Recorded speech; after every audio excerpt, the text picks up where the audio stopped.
Seguimos, por tanto, con otro bloque importante que sería el trastorno por déficit de atención con hiperactividad.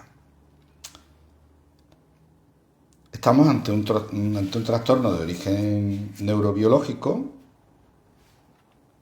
con un patrón estable y duradero de una combinación de síntomas tanto de inatención como de hiperactividad e impulsividad.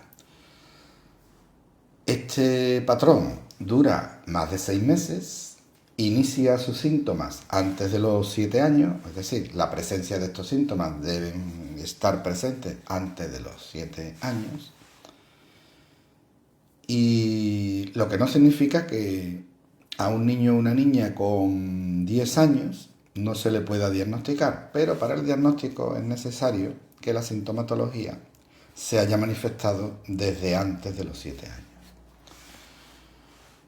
Decía que genera alteraciones o disfunciones en al menos 2 contextos de la vida del niño. ¿Y cuáles son los contextos de la vida del niño? Pues uno sería el contexto escolar y el otro el contexto familiar. El otro podría ser un contexto más social, con otras interacciones más allá del núcleo primario familiar. Es mucho más frecuente, al menos 3 o 4 veces más frecuente en niños que en niñas, y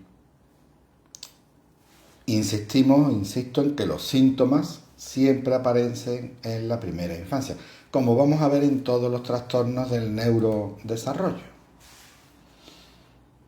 que sería la característica principal o una característica común a todos estos trastornos que estamos viendo. La sintomatología del TDAH, empezaríamos por el bloque de los relacionados con el déficit de atención, pues serían niños que se distraen fácilmente ante nuevos estímulos, que no prestan atención a los detalles, que parecen no escuchar cuando se les habla, que evitan o que no les gustan las actividades que requieran un largo periodo de concentración, que no suelen acabar lo que empiezan, las tareas les cuesta, empiezan muchas tareas pero no suelen acabarlas, que son desordenados y desorganizados y que presentan gran dificultad para seguir 2 estímulos a la vez. Pero atención, muchos de estos signos, de estos síntomas, pueden tenerlos niños en esa etapa evolutiva, lo que no significa que estemos ante un caso de un trastorno por déficit de atención. Esto debe ser de manera que le cause una dificultad en el rendimiento escolar, un malestar psicológico significativo, que sea persistente, de duración en el tiempo y que no sea motivado por alguna otra circunstancia en el niño. Así que hay que tener presente que muchas de estas sintomatologías que vamos a ir viendo pueden ser comunes en la vida diaria de un niño en un momento determinado, pero solo se diagnostica cuando hay un problema en el rendimiento académico, malestar psicológico y cuando se presentan de manera persistente y continua. En cuanto a la hiperactividad e impulsividad, serían niños que son incapaces de mantenerse sentados o participar en actividades tranquilas o de grupo, que hablan excesivamente, que interrumpen a los demás, no pueden esperar su turno, van de un lugar a otro sin motivo aparente, no aceptan normas ni límites. Por eso, como decía antes, no podemos diagnosticar a un niño de un TDAH por el hecho de que en un momento determinado no acepte una norma, no nos cueste poner límites o porque nos interrumpa o resulta que interrumpe en la clase y sigo. No ven el peligro, corren o saltan en situaciones inadecuadas, no pueden parar y pensar antes de actuar y molestan continuamente a los compañeros de clase. ¿Cuál sería el tratamiento para el TDAH? Bueno, quizás el más conocido es el metilfenidato.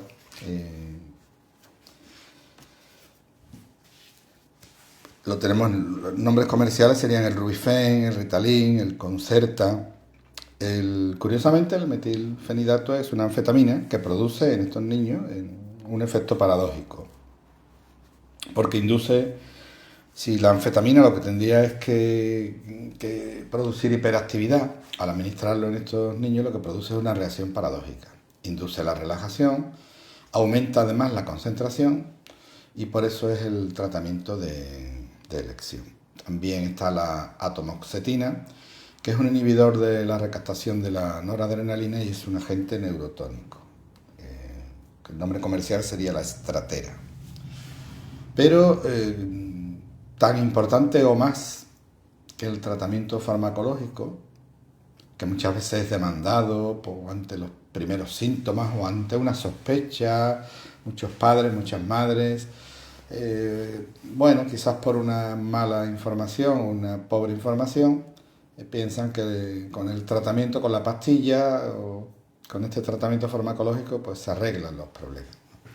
Y quizás lo más importante sería el tratamiento psicológico, aquellas intervenciones conductuales y cognitivas que mejoran la sintomatología mediante el entrenamiento en habilidades sociales y resolución de problemas y también el entrenamiento con los padres, profesores y las intervenciones educativas. Y nosotros en el ámbito de la enfermería debemos por ello valorar no solo al menor, sino también a la familia. Y debemos recoger toda la información posible del menor, de sus patrones de funcionamiento en el colegio, con la familia y con los iguales. Bien, nos vamos ahora a otro bloque, a los trastornos de la comunicación. Los trastornos de la comunicación son condiciones que afectan a la capacidad de una persona para comprender, detectar o aplicar el lenguaje y el habla. E incluyen cinco tipos de trastornos de la comunicación. Por un lado, el trastorno del lenguaje, el trastorno fonológico, el de la fluidez de inicio en la infancia, es decir, el tartamudeo.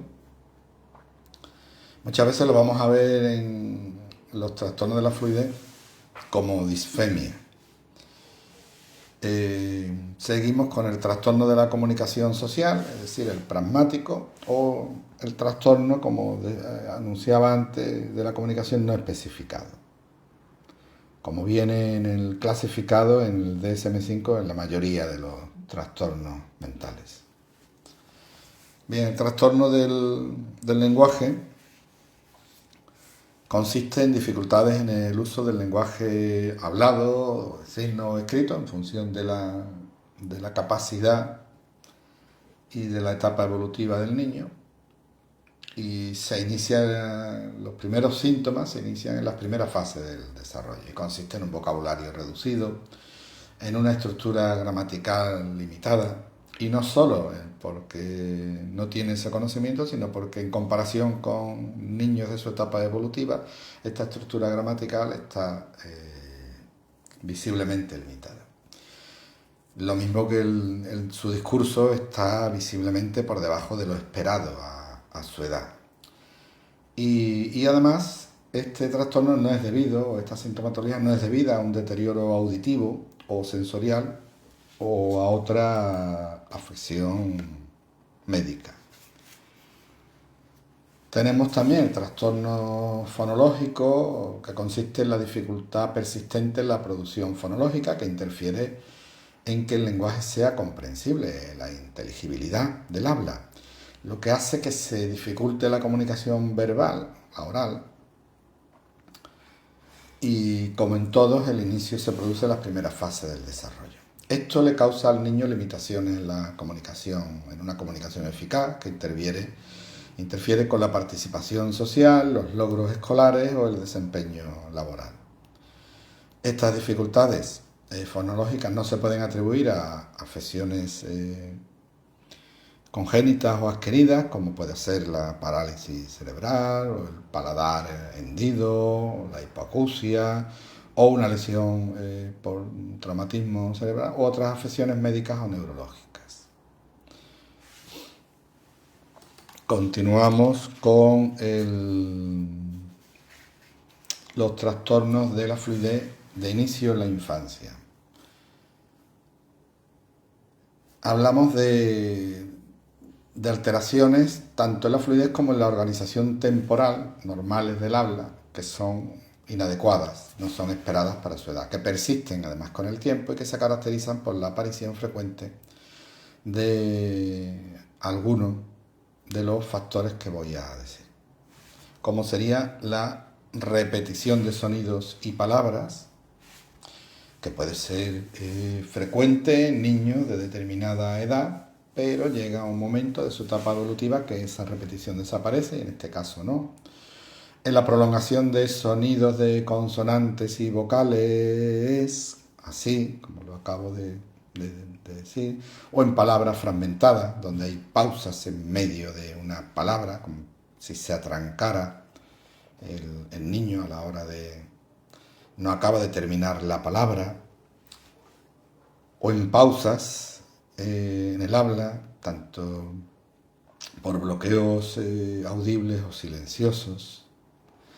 En muchos casos circunloquios en los que le dan muchos rodeos a lo que están diciendo para evitar precisamente una palabra problemática, para evitar una palabra que ellos saben que se van a atrancar, que les va a costar el pronunciarla. O bien las pronuncian con un exceso de tensión física. Y quizás el más llamativo puede ser la repetición de las palabras monosilábicas, que comienzan con, por ejemplo, el niño que tiene que decir yo, y no acaban de continuar la frase. Eso causa ansiedad al hablar, y sobre todo limitaciones en la comunicación eficaz, la participación social, en el rendimiento escolar. Y como en todos, el inicio se produce en las primeras fases de desarrollo, aunque hay casos de inicio más tardío que se diagnostican como trastorno de la fluidez de inicio en el adulto. Y no se puede atribuir a un déficit motor, sensitivo del habla, disfluencia asociada a un daño neurológico, como puede ser algún tipo de afasia, como en un ictus, una afasia motora, o de otra afección médica. Otro trastorno de la comunicación sería el de la comunicación social, el pragmático, que son dificultades persistentes en el uso social de la comunicación verbal y no verbal, que se manifiesta por los siguientes factores. Son deficiencias en el uso de la comunicación para propósitos sociales, como por ejemplo saludar, compartir información, de manera que sea apropiada tanto a su edad como al contexto social. Y lo vamos a ver en los siguientes criterios. Otro criterio sería un deterioro deterioro de la capacidad para intercambiar la comunicación de forma que se adapte al contexto o a las necesidades de sus interlocutores, como por ejemplo hablar de forma diferente en el aula o en el parque con los amigos. Poder tener esa capacidad de adaptación o conversar de forma adaptada con un niño o con un adulto, o evitar el uso de un lenguaje demasiado formal. Es decir, estos niños no presentan esa capacidad adaptativa o esa flexibilidad en el lenguaje para adaptarse al contexto.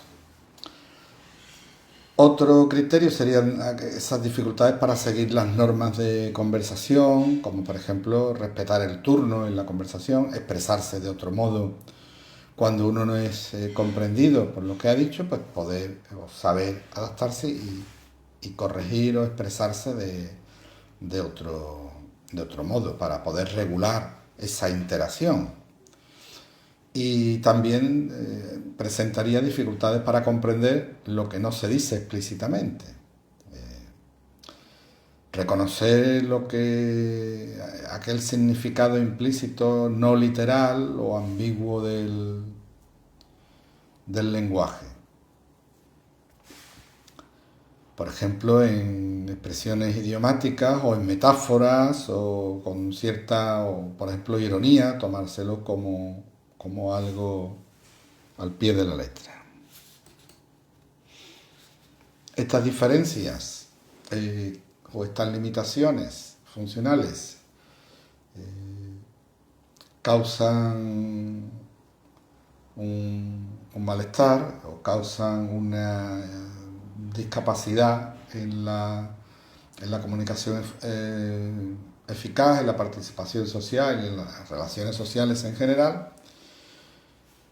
Y es verdad que aunque comienzan en las primeras fases del desarrollo, no pueden manifestarse totalmente hasta que la necesidad de comunicación social supera esas capacidades que hemos dicho, es decir, cuando ya el niño pasa a fases de socialización, aunque se han venido desarrollando la sintomatología en las primeras fases. Y además, como en todos estos trastornos, no se pueden atribuir a otra causa o afección médica, neurológica, ni, en este caso, ni a la baja capacidad en los dominios de la morfología o de la gramática. Y además excluimos o no se pueden explicar mejor por un trastorno del espectro del autismo o por una discapacidad intelectual. Y seguimos ahora en el último grupo, que son los trastornos del desarrollo motor, que contemplan el trastorno del desarrollo de la coordinación, el de movimiento estereotipado, el trastorno de tics, el de la Tourette, el trastorno de tics motores o vocales persistentes, el crónico, el trastorno de tics transitorio y otros trastornos especificados. En cuanto al trastorno de desarrollo de la coordinación, encontramos a niños cuya adquisición y ejecución de habilidades motoras coordinadas están muy por debajo de lo esperado para la edad cronológica del niño y de la oportunidad de aprendizaje en el uso de las aptitudes. Estas dificultades, ¿qué son? Bueno, pues se manifiestan como torpezas al dejar caer o chocar con objetos, así como lentitud o imprecisión en la realización de actividades motoras. A la hora le damos una pelota y tienen grandes dificultades en cogerla, o el hecho de utilizar las tijeras o los cubiertos o escribir a mano, o lo vemos que son más torpes a la hora de montar en bicicleta o a la hora de jugar al fútbol o a cualquier deporte. Esto interfiere de forma significativa y persistente con las actividades de la vida cotidiana, apropiadas para la edad del niño, y comienzan en las primeras fases del desarrollo. No se deben a un problema médico, muscular, articular. Y además aquí es importante en este trastorno que no se debe establecer un diagnóstico en este sentido si no hay una interferencia significativa en el rendimiento académico en las actividades de la vida cotidiana. No podemos poner la etiqueta porque un niño sea más torpe jugando al fútbol o a la hora de coger unas tijeras o de manejar los cubiertos de una manera, no significa que vaya a tener un trastorno del desarrollo de la coordinación. Otro trastorno de este grupo sería el de movimientos estereotipados, donde se da un comportamiento motor repetitivo, aparentemente sin objetivo, como por ejemplo acudir o agitar, sacudir o agitar las manos, mecer el cuerpo, golpearse la cabeza, morderse, golpearse el propio cuerpo.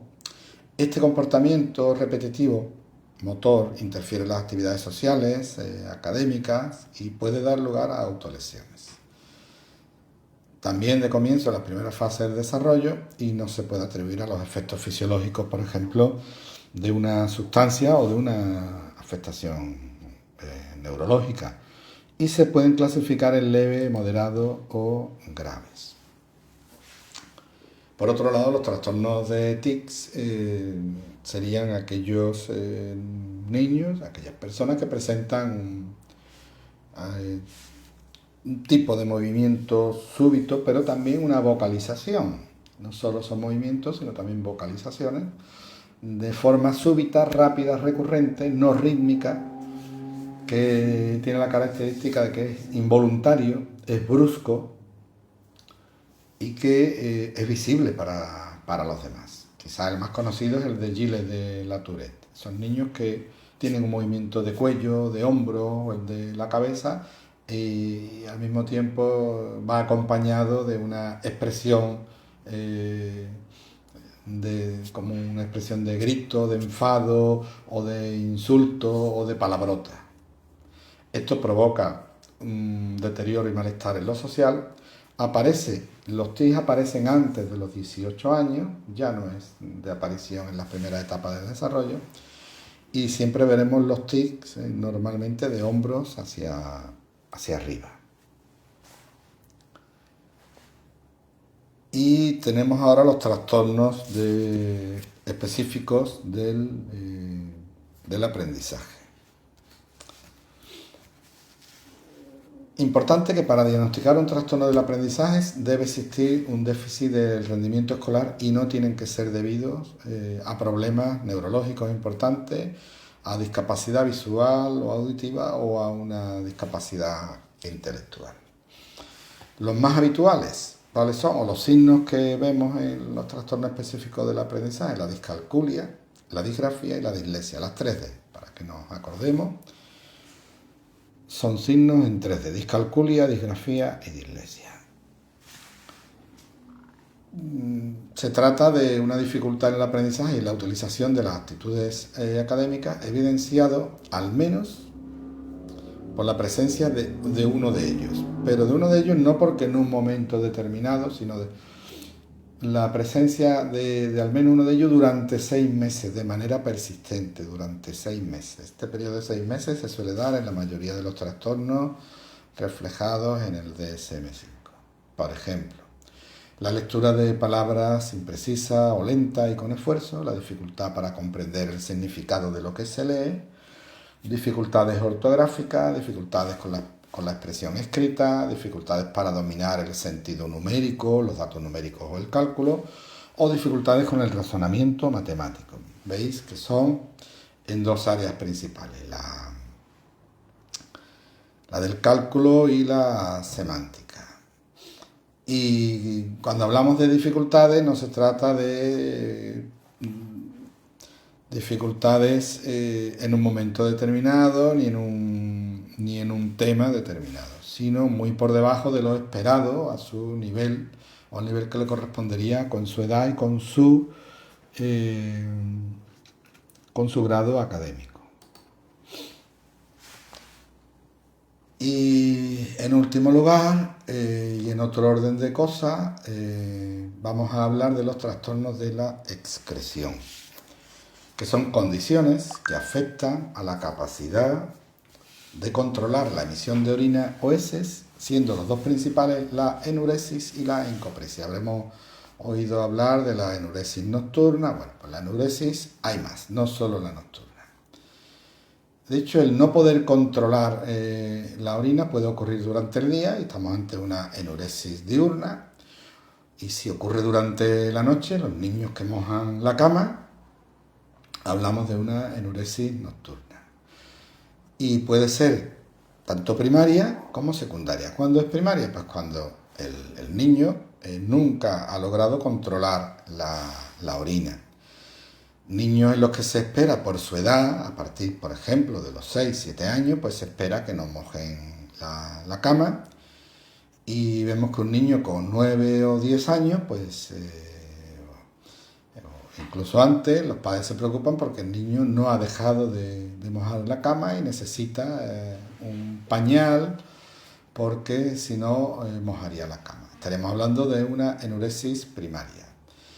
Puede darse también una enuresis secundaria cuando el niño, a partir de los 5 o 6 años o 4 años, deja de mojar la cama y después, por cualquier razón que se puede después vincular, bien por un cambio de domicilio, por alguna situación vital que viva el niño, pues vemos que cuando llevaba 2, 3 o 4 años controlando el pipí en la cama o fuera o de manera o durante el día, pues el niño vuelve a mojar la cama con 9 o 10 años. Estaríamos hablando de una enuresis secundaria.